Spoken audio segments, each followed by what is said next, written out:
Night has fallen on the desert, and all across the desert Southwest. From Dulzura, California to the lower Rio Grande Valley in Texas. People are driving all over to spend the holiday with family and friends. Because that is one of the many blessings of the American Southwest, that you can travel without too much worrying about snow. But then the winter storms come, as they do sometimes. And all of a sudden, it's blizzard conditions and white-knuckle insanity, can't see a thing. What happened to the world around me? It is Christmas Eve. The rain has been pouring down upon the high desert, turning to snow in the dead of night. And the higher elevations, wild winds, real weather out there. I love it. The dog loves it. Gives you a sense of purpose while I'm out walking through this, like your John Wesley Powell.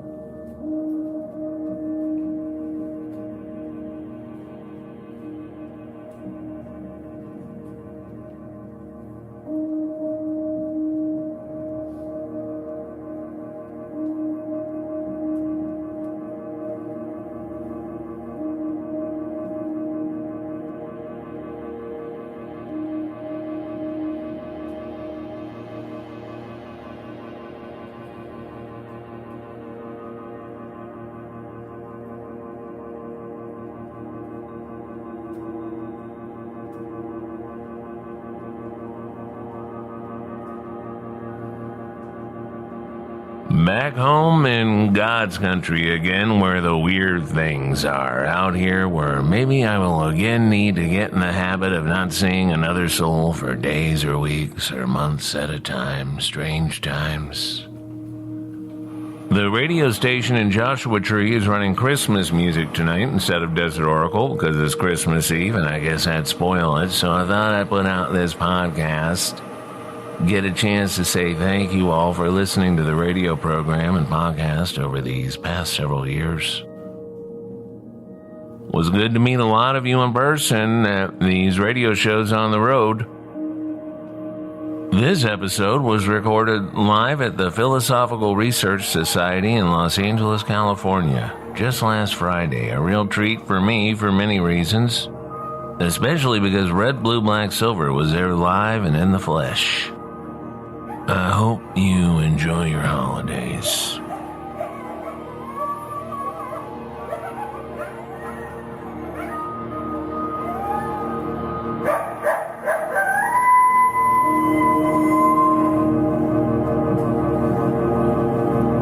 Now is the time for Desert Oracle Radio, the voice of the desert.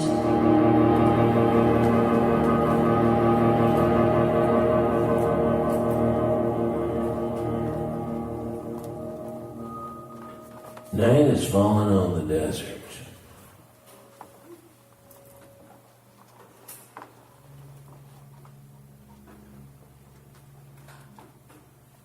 And I can say that now, again, because we're close enough to the desert.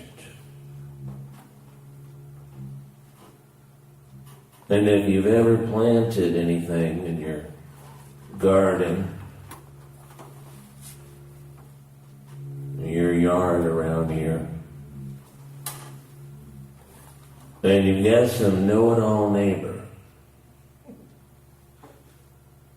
they might look at your rich green plants and say, you know, LA is a desert. But it's not true. It's coastal chaparral. A little bit too much rain.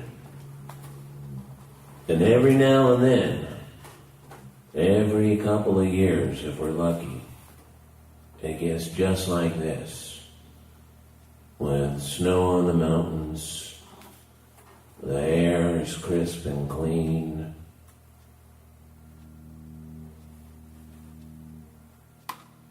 The filthy streets are clean. And you think, well, it's kind of nice here.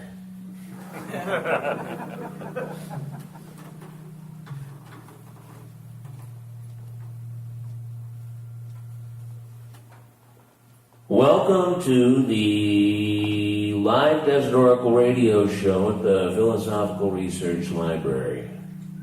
The Philosophical Research Society, founded by Manly P. Hall, who was one of the great early 20th century researchers and writers and philosophers, working on a new problem we had at the beginning of the 20th century. The problem was people did not believe in the old religions anymore. They still went to church, a lot of people, to temple, to whatever they did, but people didn't believe it anymore. And especially as millions of people came west, and so many people settled here, especially after World War II, people were looking for meaning.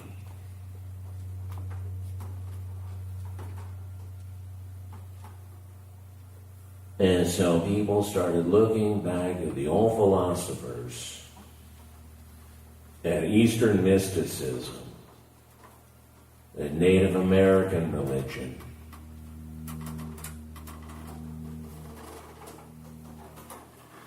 and the old pagan mythologies of Greece, of Rome, of Egypt, of the Celtic countries. Pagan just means country people, but it ended up meaning religions that were not Christianity, that were not mainstream. And here, where people were uprooted in a place where they were severed from the ties of family, of community, they looked around to try to figure out, what do we do now? What am I supposed to believe? There were radio preachers, all kinds of radio preachers. One was the Reverend Curtis Springer, who broadcast out of Zzyzx, California, in the Mojave Desert, Soda Springs. Reverend Springer would get on the radio and say, "Hello, friends. Come on out to the beautiful desert. No smog, no fog. You'll eat healthy. Stay for a week, stay for a lifetime." He got a bunch of winos off Skid Row, the Nickel in Los Angeles, and lured them out to Zzyzx. He named the place Zzyzx because he decided that was a word. And because it was a word, and it was at the very end of the dictionary, I guess a dictionary only he had, it was the last word in health. So come to Zzyzx and get a new look on life. The problem with Dr. Springer, he was a self-appointed doctor, like all the interesting ones, is he had no right to be building a complex of churches and radio stations and dormitories and cafeterias on this land in Soda Springs, just west of what is now Mojave National Preserve. He had a mining claim which did not allow building. But he did a lot of construction because they'd bus in the winos, they'd build stuff, and then they realized it was an alcohol-free environment. And pretty quickly they'd cash out and go back to LA. In the 1970s, after decades out there, the Reverend Dr. Curtis Springer was arrested by the federal government for building a town on a place he did not own. They let him out eventually. He died a few years later. It is now run by the California State University system. You can go out there and take an adult education course on the weekends. You can paint watercolors, learn about desert conservation. But it doesn't quite have the weird spark it used to.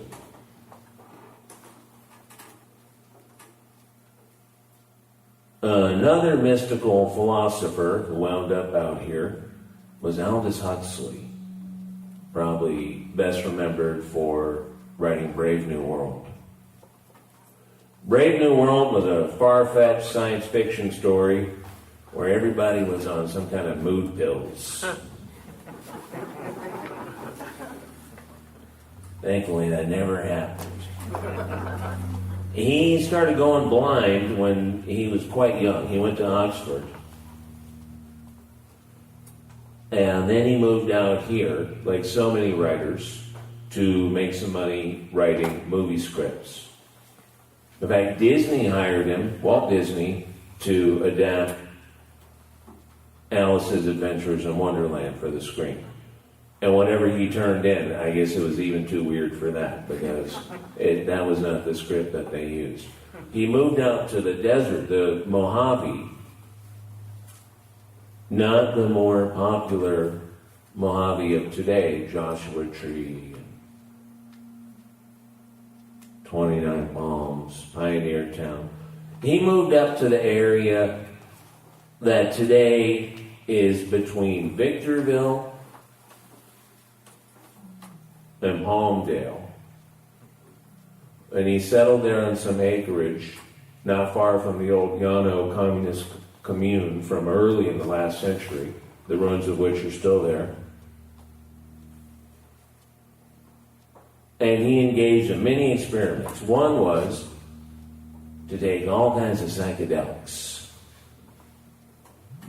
And these opened his mind to such a degree that he wrote a short book on the subject called The Doors of Perception. And two Los Angeles UCLA film students loved this short book so much that they named their band after it, The Doors. Huxley also invented a cure for his blindness. The thing is, nobody else believed it, and it didn't seem to actually improve his vision. But he had a series of exercises, things that he would do, and especially out in the bright, clear light of the Mojave High Desert, he began to believe that his vision was better. He also wrote a very curious children's book called The Crows of Pear Blossom. That highway that connects the 14 and the 15 is called Pear Blossom Highway. The Crows of Pear Blossom is one of the grimmest children's books you'll ever see. It's still in print. It tells the story of a pair of crows. They would have been ravens, but he could not see, who keep laying eggs, but a rattlesnake keeps crawling up this tree that they live in and eating the eggs. So the crows invent a series of gruesome tortures for the snake, eventually killing it, and then they have baby crows. So it's a happy ending. At one point, they attach the rattlesnake between two branches of the tree and trick it into eating rocks, so that it's so weighed down and in such terrible, crushing pain that is torn apart. So this was one of those golden books for children. When I was a kid,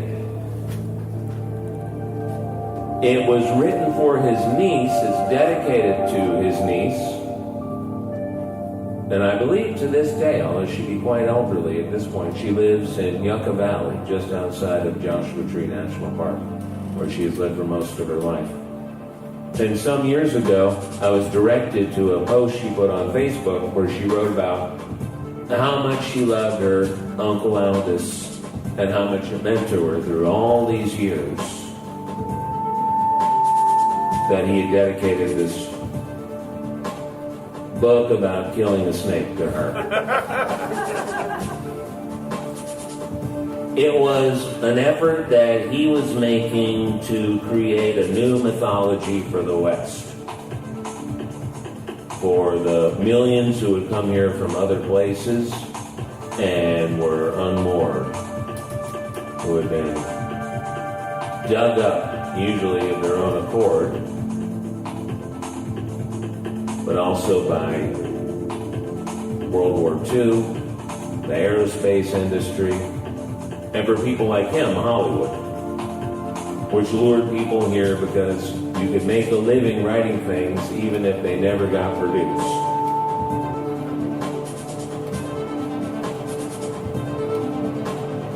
Then there were, when Elvis was dying of throat cancer in 1963, he had himself injected with a massive dose of LSD. Something that Timothy Leary would repeat many decades later when inspired by Huxley. Philosophers like Huxley and Manly P. Hall left a rich body of work, books on mythology, on history, on philosophy. Huxley also wrote a great essay-length book called The Desert, which should still be in print, but it's only in those sort of print-on-demand versions today. But you can find it online.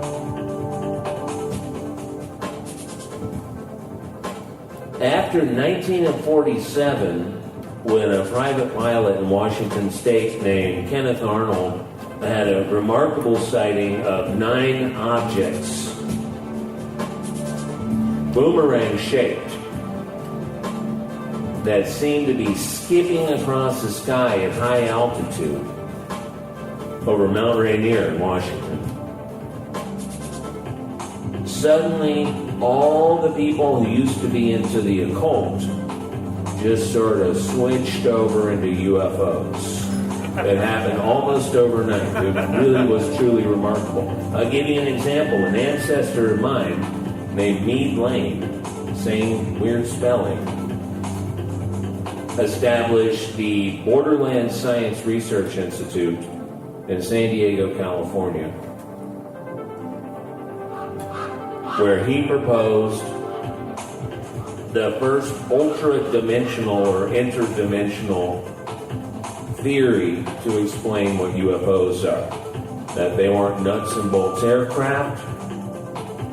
They were something else entirely, something that slipped in and out of our dimension, in and out of our consciousness, something that would later be picked up by prominent UFO researchers like Jacques Vallée, John A. Keel. And from Los Angeles, there were a number of sketchy individuals who made a living from promoting the UFO alien story. One was a Variety journalist, Variety, the show business magazine, named Frank Scully. Frank Scully wrote a best-selling book called The Truth About Flying Saucers that was almost completely nonsense. And if you've ever wondered, was the character on The X-Files named after Frank Scully? The creator of The X-Files, Chris Carter, says no, it's Vin Scully.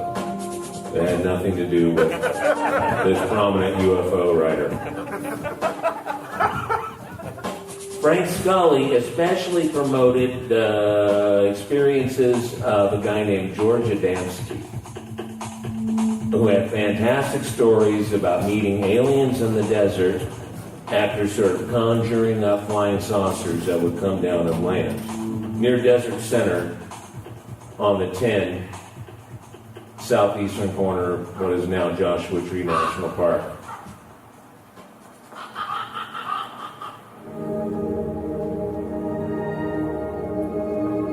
So this is a place where seekers have long collected.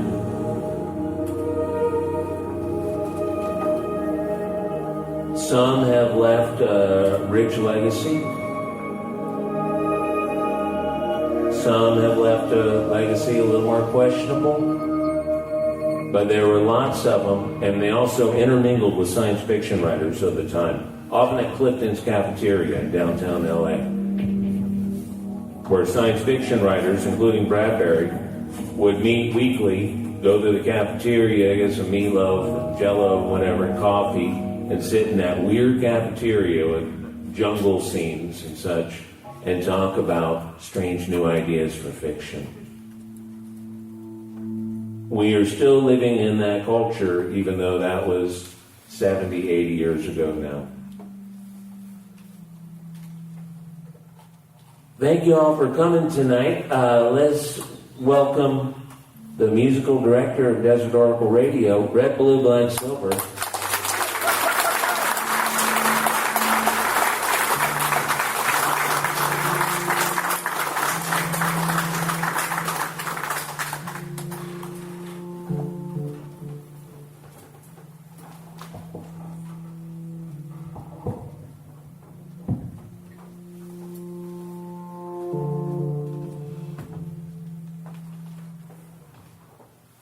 And I'm going to come over here and tell a radio story, if you don't mind.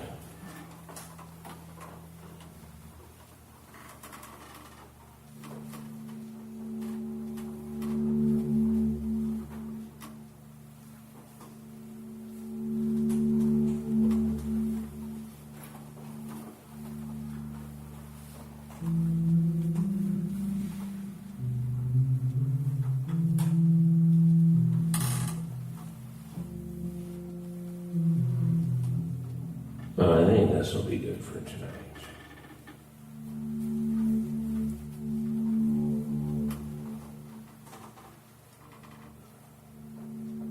We are rarely reminded that some of the most storied names in science, Isaac Newton, John Dee, Roger Bacon, Alexander Graham Bell, Thomas Edison, and of course Jack Parsons, the occultist and founder of the Jet Propulsion Laboratory in Pasadena, were alchemists and magicians. Jack Parsons grew up in Pasadena with a wild and questing mind. He was building small rockets as a child and would become one of the crucial inventors of the science of rocketry. But his interest and his practice of ritual magic led to his ouster at JPL and Aerojet, which were his creations more than anyone else. And in 1945, he found himself with all the time he needed to practice ritual magic. His frequent partner in these rituals was none other than L. Ron Hubbard, who had his own career cut short in the U.S. Navy for being crazy. And shared Parsons' interest in science fiction and in sorcery. For reasons still in dispute today, and with results that are difficult to prove but do make an interesting argument, Parsons and Hubbard began a long ritual that they called the Babylon Working.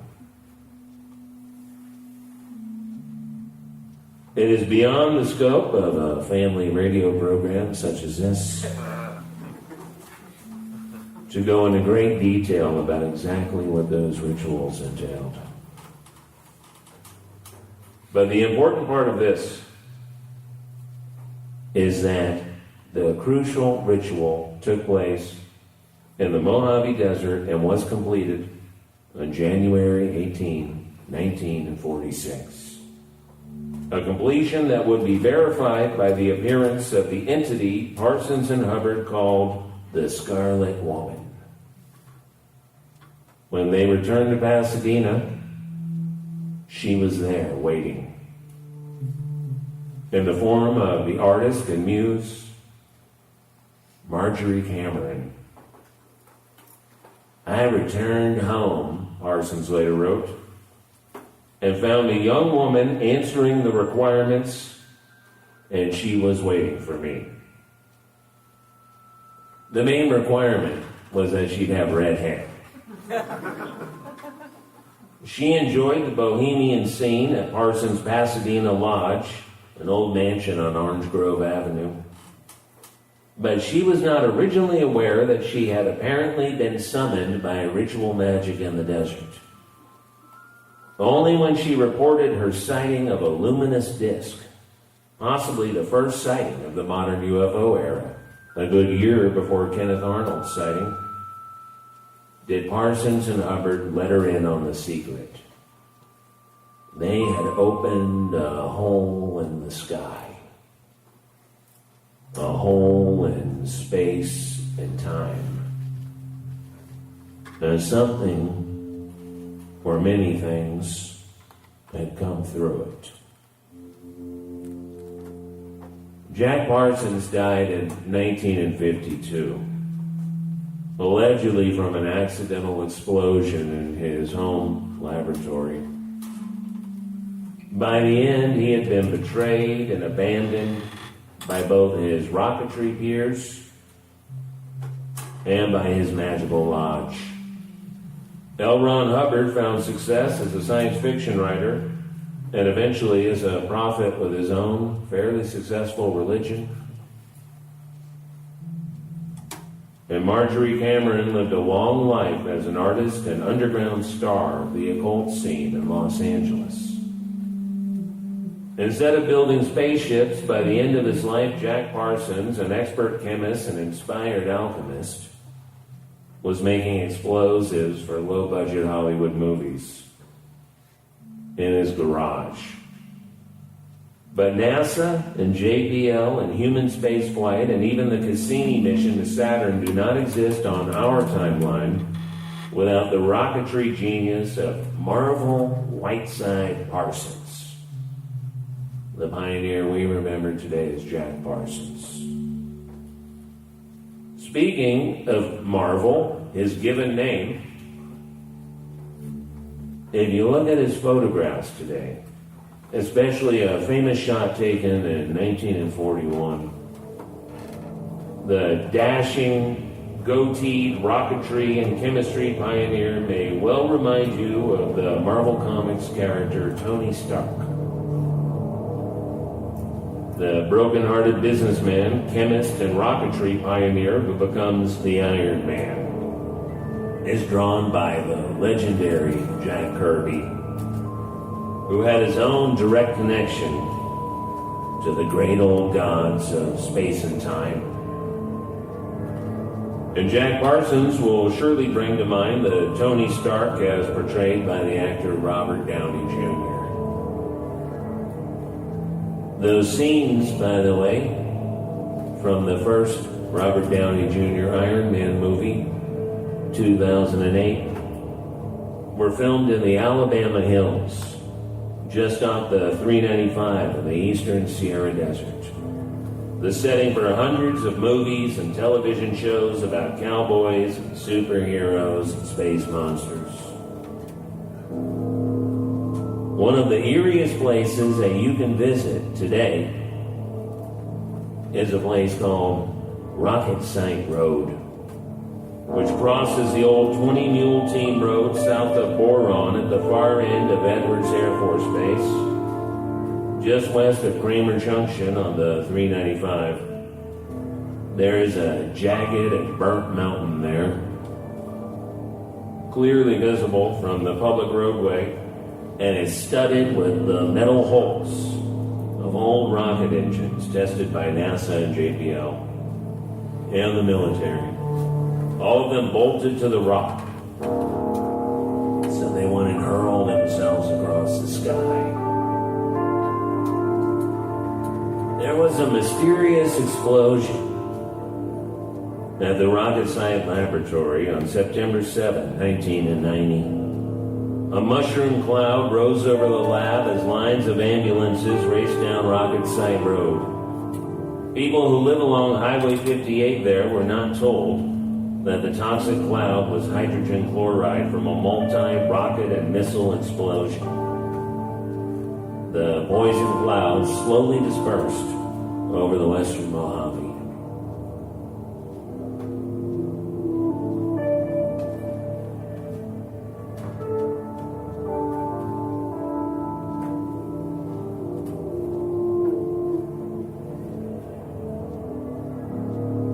The original captain of the Starship Enterprise, Captain Pike, his story was that he was from Mojave, the town of Mojave, California. In the original Star Trek story, Christopher Pike is from Mojave, which has been turned green by a sort of terraforming project on Earth. Instead of being the beautiful, clean desert with Joshua trees and creosote, is a giant, miserable farm like south of the Salton Sea today. No wilderness, no nature, just producing food.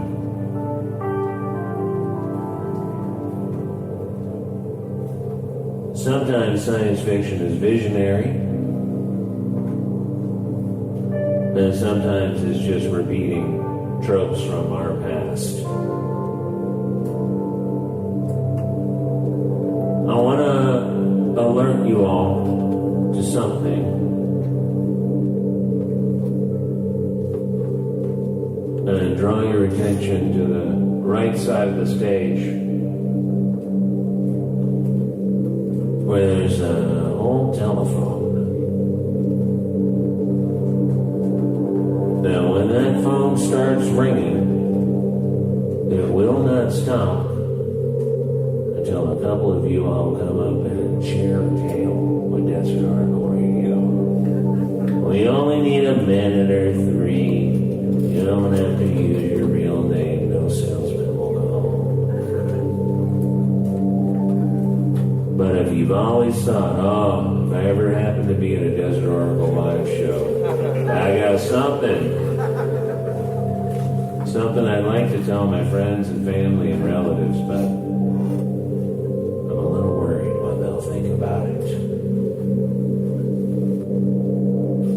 This will be the place.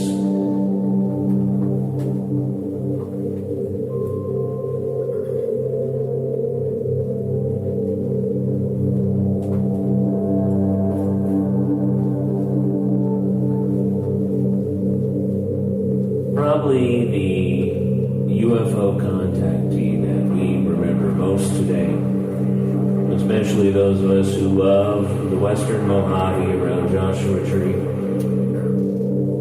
is a former aircraft safety engineer named George Van Tassel, who used to work for Hughes Aircraft in Long Beach. His lasting monument is a building called the Integratron in Landers, California,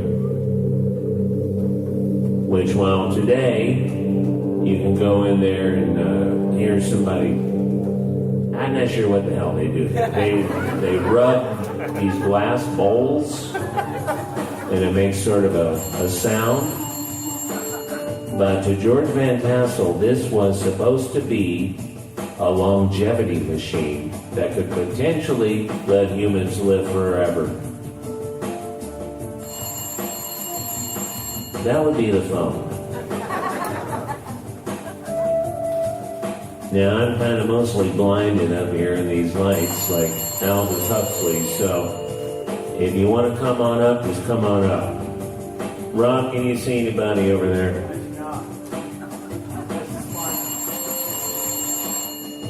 Oh, come on up. It's Los Angeles, for God's sake. What are you going to be, run out of town for being weird?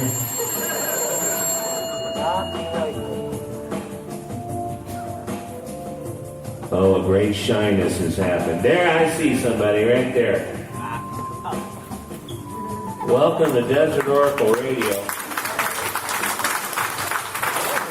Hi, hello. Hi there. Just stay close to that microphone because we're having some trouble with the connection. Yeah, sure. What's on your mind? Okay, I guess I'll share my story about Freddy. Oh, Freddy, that sounds creepy already. It's an entity that I met when I was 14 years old. I'll describe it to you. Maybe somebody else has had a similar experience.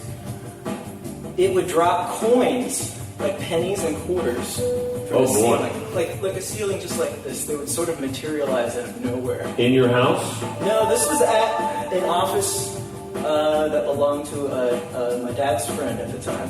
And I went multiple times. Are there child labor laws? I wasn't working. But he told us about this thing that had been happening for a few weeks. And my dad thought it would be cool to take us to go see what it was, what it could be. And the 3 times that I visited, it would just throw coins or grapefruits, anything that you could find, would materialize out of nowhere. And this is the specific story. This is something that I think about all the time. I was standing in the office, so it's a bland office. And I was standing across from my little brother, who was 3 years younger than me at the time, maybe about this distance apart.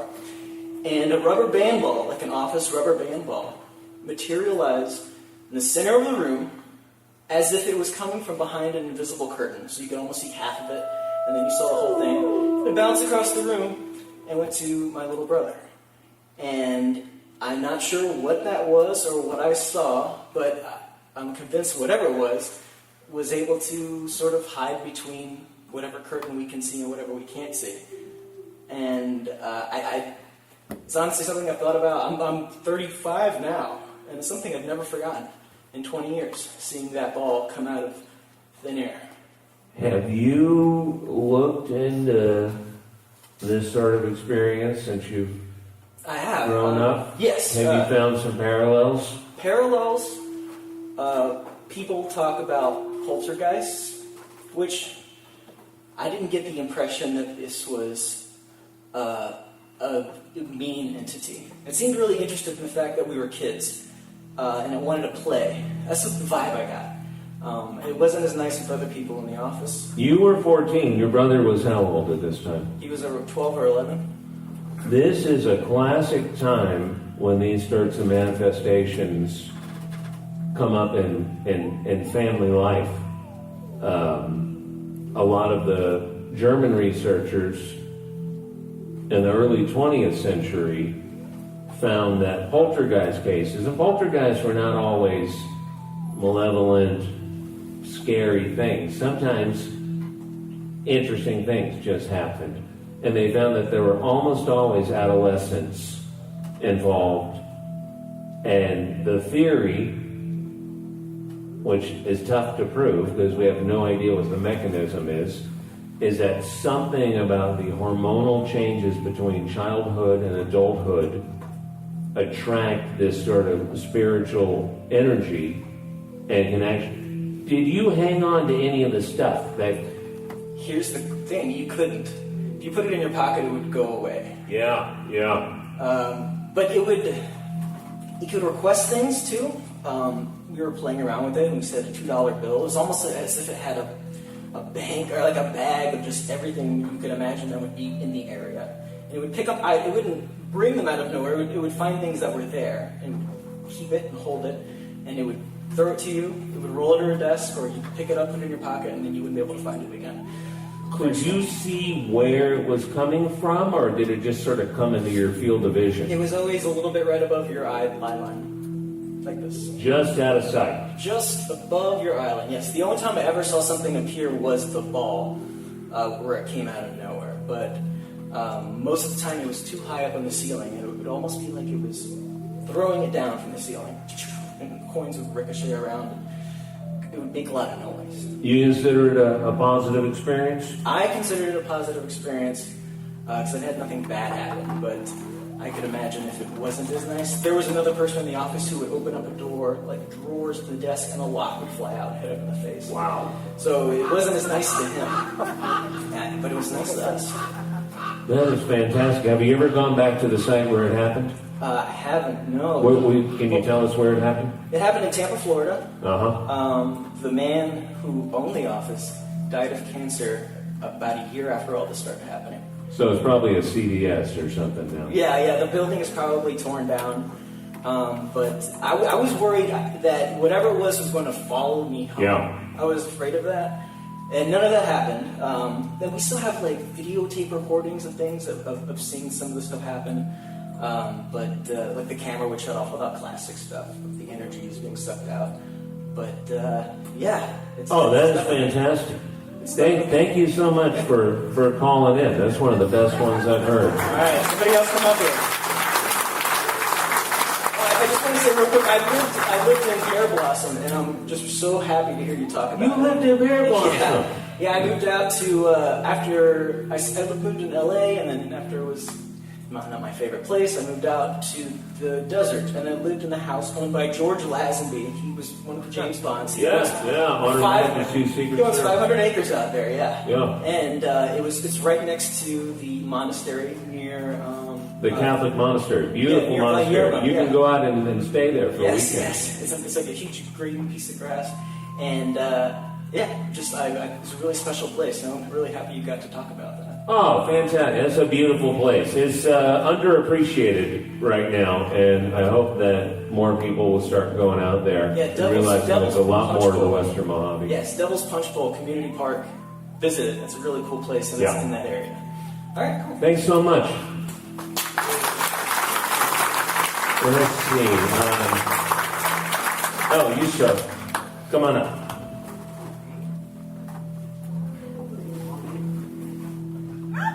Thanks. I saw you put your hand up. I mean, I didn't put my hand up. You put your hand up. I was just sitting there. Pick up the phone. What's on your mind? Who? I cannot see who's behind the mask. Who is this? My name's Brendan. Brendan Mays, everybody. What are you doing here? I was just driving through the neighborhood, Ken, and I saw the colored lights, and I saw all the people lined up, and I thought, hey, I should just stop by and see what was going on, and here you are. Yeah. This is amazing. What a coincidence. You been here before? I've never been here before. I live right down the street. Yeah. And I walked through here. I walked the dogs up there in Griffith Park. Did you leave the dogs outside? Yes, I left the dogs in the car. Did you roll the windows down a little bit? I rolled them tightly. What snapped through the windows. What have you been? I guess it's cold out. What have you been up to? I haven't heard from you in a while. I've just been, working my nail salons all throughout town. Yeah. Collecting rent and making sure they're supplied with, the glosses and the little things that push back the cuticles all around town. So you haven't been out in Joshua Tree for... I've not been out to Joshua Tree for a while. They've a little problem with my, got this collar on my ankle. It's really tight when I leave the county. Yeah. You left kind of a mess out there. Yeah, I left a little mess out. A couple of messes out there. I heard some people saying that... Here it comes. Go ahead, say it. Just that you weren't welcome in the high desert anymore because of the situation with the repossessed Airbnb. Yeah, I kind of got out of control with the Airbnbs, Ken. I was converting everything I possibly could to an Airbnb. Converting my water store, the alkaline water store. Yeah. I converted that to an Airbnb. Yeah, that's a commercial space. It is. It turned out I couldn't rent it out. That's right. And a series of burned out cars I was renting. Right. Those Eldorados I had parked in a row, buried halfway in the sand, sticking up. Those were Airbnbs. It was artistic. It was artistic, yes. That's what I said. But it wasn't allowed on the permit. Well, they're cracking down a bit. I hope once the craze kind of slows off, you can. I know you love it out there. Sneak back. Yeah. I'm down the low desert now. Okay. Brendan, thank you so much for calling in. It's good seeing you. It was good seeing you again. And say hi to the dogs.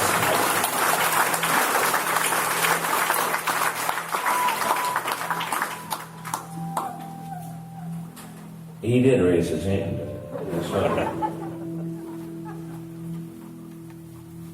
I think it's time to tell some campfire stories.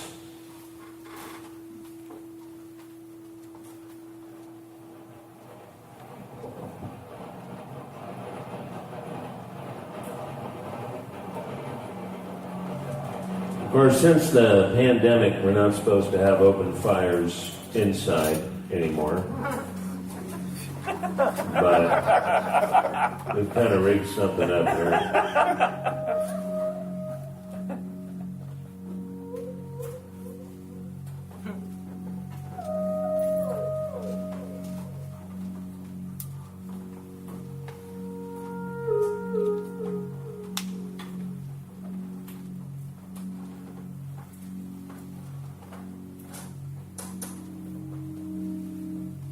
I want to tell you about the most desert of desert animals, the most extreme of desert animals.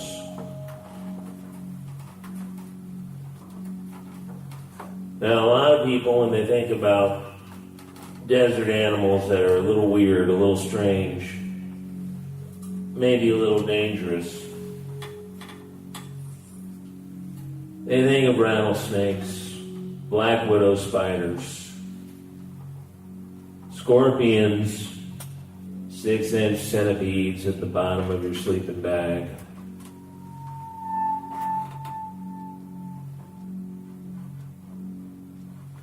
But this one's a little different. First of all, it's little. It's only about 2 inches long. Second of all, it's a mouse. There's a mouse called the grasshopper mouse.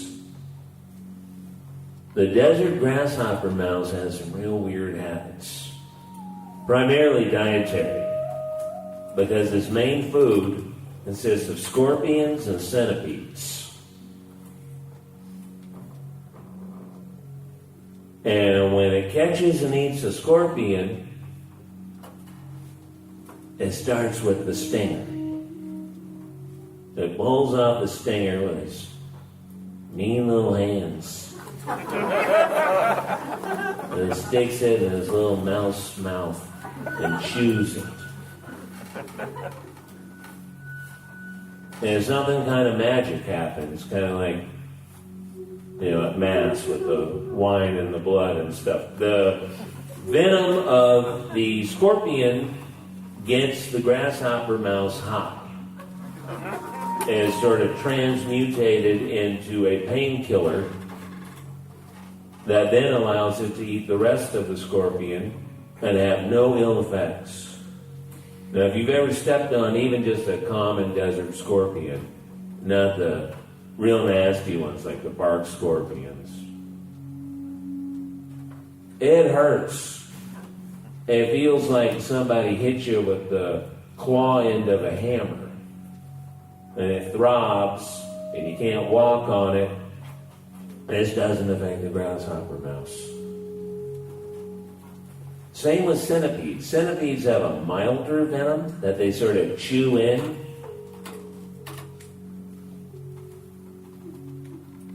A lot of people don't think about centipedes because nobody really wants to think about them. One of the worst things that centipedes will do is climb up your walls when it's a little moist, like after a storm.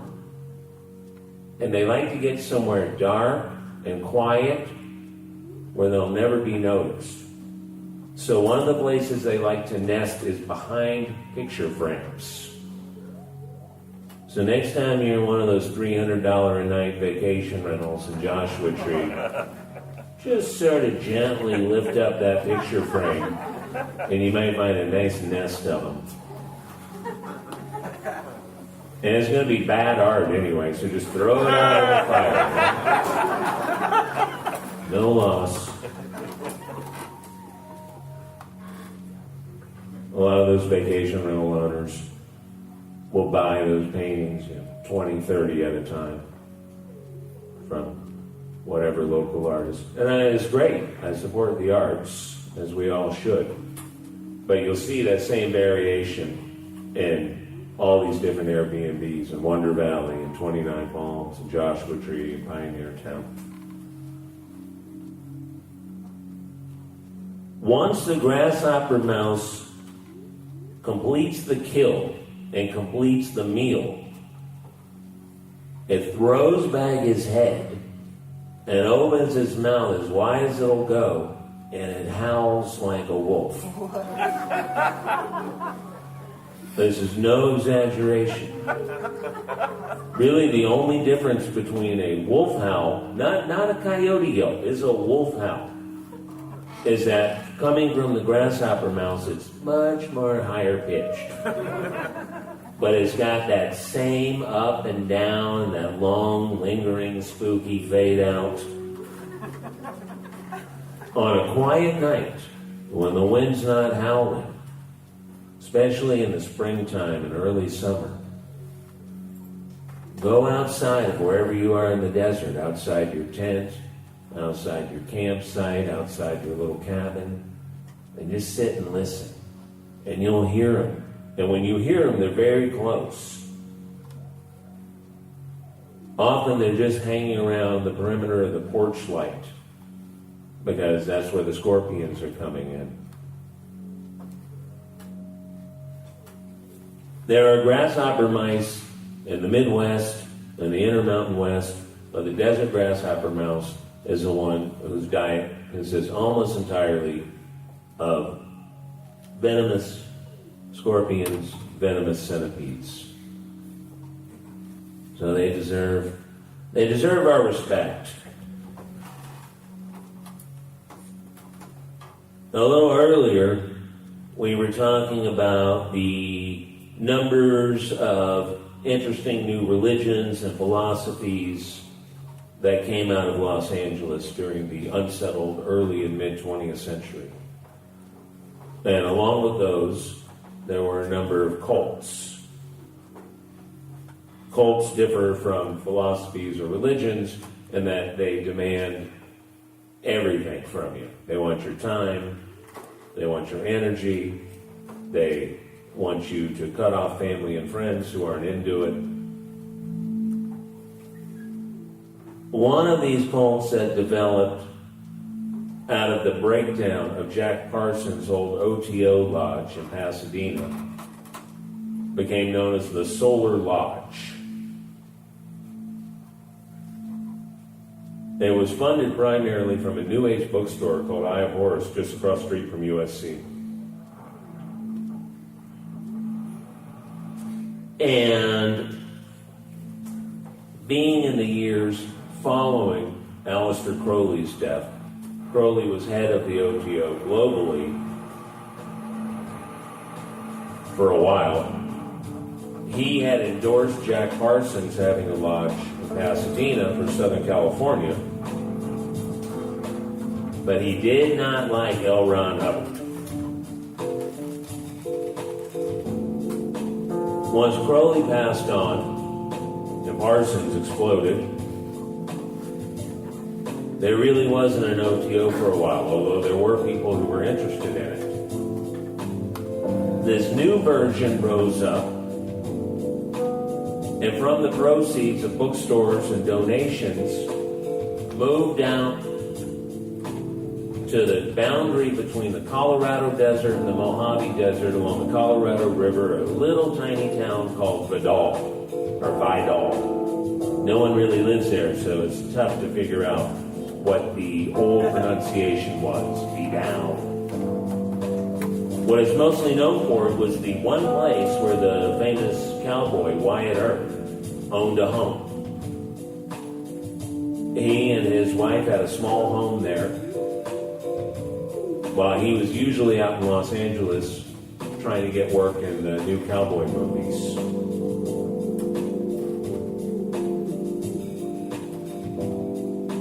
Eventually, the home was lifted up and moved to another location because the rest of the town burnt down.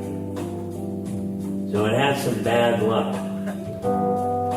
The Solar Lodge people moved in. They acquired the gas station, the motel, the diner, and numerous tracts of 50 or so acres just to the west of it. Here, they lured a lot of people out and had them start building stuff. There was no power to most of it. There was no electricity, so there was no air conditioning or swamp coolers. It was a fairly miserable place to be with summertime temperatures, 115, 118, 120. A little hotter today, but not very comfortable then.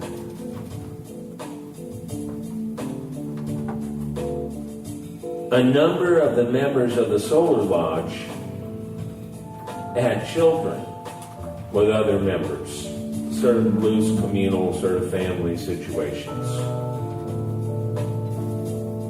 One of these children was fooling around in a shed where the most valuable materials that the Solar Lodge owned were held. And these were numerous papers, diaries, spell books of Aleister Crowley. The kid, I believe was 8 at the time, was playing with some matches, a matchbook. And whether accidentally, on purpose, or some combination, the shed lit on fire. And all of these rare and precious papers from Crowley were destroyed in the blaze. The lodge members held a meeting and pronounced judgment on the child. What they decided was he would be locked in a wooden box out in the sun to serve out his term. He had a bucket for a toilet, a bucket for water, and give him a little food now and then. Word leaked out, some of the members didn't like this, and the sheriffs raided the compound. They found the boy, they released him. He was shaken, but his health was all right. And then a bunch of the members of the Solar Lodge were put on trial in Riverside County. It was called the Boy in the Box trial, and it was a sensation covered by the Los Angeles Herald-Examiner and a bunch of other papers at the time. It's also covered on local TV in Los Angeles. It was starting to get a lot of attention when another story sort of took over in the scary cults of the late 1960s coverage that dominated so much of local news at the time. What happened is a guy who had passed through the Solar Lodge and apparently picked up a lot of its more diabolical philosophies. Although this has never really been proven, all we really know is that there were contacts passing through, had been arrested outside of Death Valley, California, at a place called Barker Ranch, up the gully in the Panamint Mountains near Wingate Pass. This was an old cattle ranch that never made much money. The people had the lease, let it go. And it was rented to a group of hippies from Los Angeles. It is where this group spent time before and after what we now know as the Manson murders in Los Angeles. October of '69. Charles Manson had told his followers that they were going to be the new rulers of the world after a global race war and apocalypse that he called Helter Skelter of the Beatles song. They would commit the murders, escape to the desert, go underground, because Charles Manson had seen a show called Death Valley Days hosted by Ronald Reagan when Manson was in prison in Northern California. And this episode repeated a wonderful mythology of a couple of miners who slipped into a hole in the alluvial plain at Wingate Pass and dropped into a lost civilization where they found mummified men sitting around a table made of gold. They had gold spears. They had beautiful leather coats and aprons with jewels sewn in. There were windows carved into the cave where they could look down from the top of the Panamint Mountains and see the green of Furnace Creek below.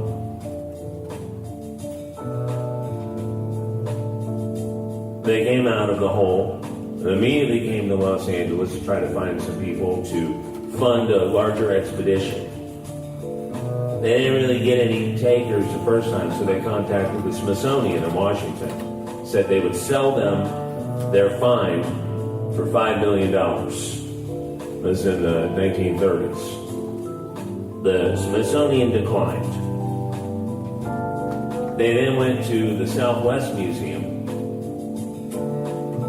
now the Autry, and they found a couple of interested people who said, well, at least go out and check it out.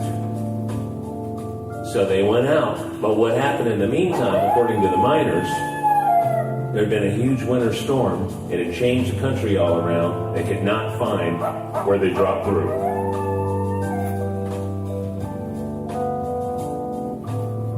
But that promised underground civilization was what Charlie Manson was looking for.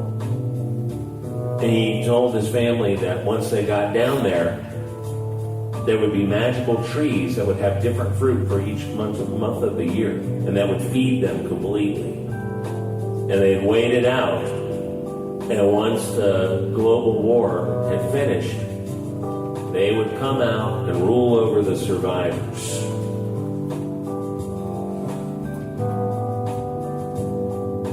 So the news of the Manson family being arrested at Barker Ranch eclipsed the news of the boy in the box trial. Most of the people charged in locking the kid in the box were released for one reason or another. It was hard to figure out who really did it. It was kind of a group thing, no real leader, or at least none that would take responsibility.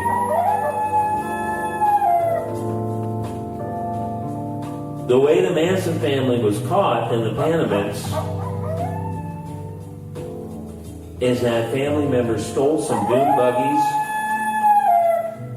and vandalized national park property. And that led 3 agencies, NPS, National Park Police, Inyo County deputies, and the California Highway Patrol to make a raid on the place. They rounded them all up, threw them in the back of the 4-wheel drive law enforcement vehicles. One of the cops said, I'm going to make one more pass. Walked through, checked every room. Nobody there.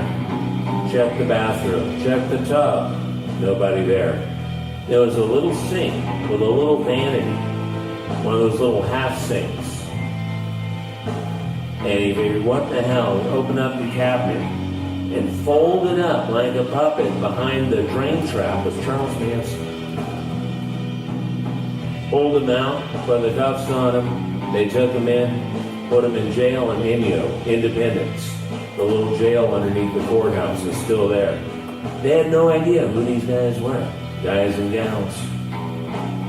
So they kept him there for a few days until a prosecutor was driving back from Los Angeles with that day's LA Times, with a picture of the suspect in the Manson murders, Charles Manson. That's how they got him. Had they never stolen dune buggies and vandalized some Death Valley National Monument signs, they might have gotten away with it. This has been Desert Oracle Radio, live from the Philosophical Research Society in Los Feliz. I'm your host, Ken Layne. This is RedBlueBlackSilver. Thanks so much for coming from Amboy to Zygons and across the Great Mojave Desert. We broadcast usually on Fridays. You can hear us on Z107 KCDZ in the High Desert, Joshua Tree, Yucca Valley, Pioneer Town. KZMU in Moab, Castle Valley, Utah. And on your podcast thing in your pocket right now. We appreciate you coming out in these weird times. And we'll probably be back, I don't know. You think things will ever be open again? This might be it. So, it's good to see everybody. See you in 3 or 4 years, I guess. Thanks a lot, and good night from the Voice of the Desert.